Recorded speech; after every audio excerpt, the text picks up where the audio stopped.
Hey YouTube, it's ShryphonX here. Today we're going to be talking about Shanks and the newest chapter 1152. Like and subscribe for more content. We now understand the reason behind Shanks' sacrifice and possibly how he acquired the Nika fruit.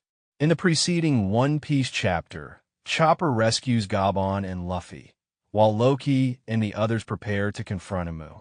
The chapter, titled Terrible Day, continues with the Yamato cover story.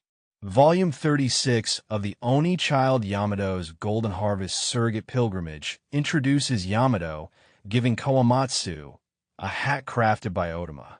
The chapter commences with Scopper Gaban revealing that the God's Knights are not invincible and can be defeated using Conqueror's Haki. He advises Luffy to enhance his Conqueror's Haki and emphasizes that there are more than one person in the Straw Hat crew who possess it. Initially, Sanji believed it was himself, but as we know, Gaban was referring to Zoro. Consequently, Oda allowed Sanji to embarrass himself once again. Luffy was already aware that Zoro possessed Conqueror's Haki. Hadrudin asserts his refusal to release Loki from the single shackle on his shin that binds him to the treasure tree atom. To resolve this, Luffy proposes that Loki join his crew, thereby forcing Hadrudin to release him. However, this plan is met with skepticism from the officer. That moment marked Loki's fate. We have previously theorized that Loki will join the Straw Hats as early as chapter 1142. What I am afraid of. Luffy does not make significant sacrifices for anyone, even subtly utilizing his position as the fleet admiral of the Straw Hat Grand Fleet. Nevertheless, Zoro, Sanji, and Hadrudin all oppose this plan. We also learn from Gaban that he and Shanks were present on Elbaf during the events of that terrible day 14 years ago, when Elbaf lost its king, Harold. As Shanks was relaxing on Elbaf, we also noticed that he had his left arm, which bore the Abyss mark. If you recall, the Abyss is a demonic ritual performed by Imu and their subordinates to summon God's Knights and the 5 Elders worldwide. It also ties them to Imu's control and grants them demon powers, including immortality and yokai-like transformations. After 28 years since Romance Dawn and the beginning of One Piece, we now understand the reason behind this pivotal moment. There is a logical reason behind Shanks losing his dominant arm. This arm held his connection to Imu and the God's Knights. When Luffy accidentally ate the Hito no Mi, model Nika's Zoan fruit, Shanks was alarmed not only by the fruit's immense value and the burden Luffy would carry as Joy Boy, but also by the possibility of his dear friend being in danger if Shanks remained on Elbaf. At any point, Imu would seize control, as they did in chapter 1149, 1 second, when they took over Gunko, by allowing this arm to be consumed by the Lord of the Coast in chapter 1. Romance Dawn, Shanks saved Luffy from certain death.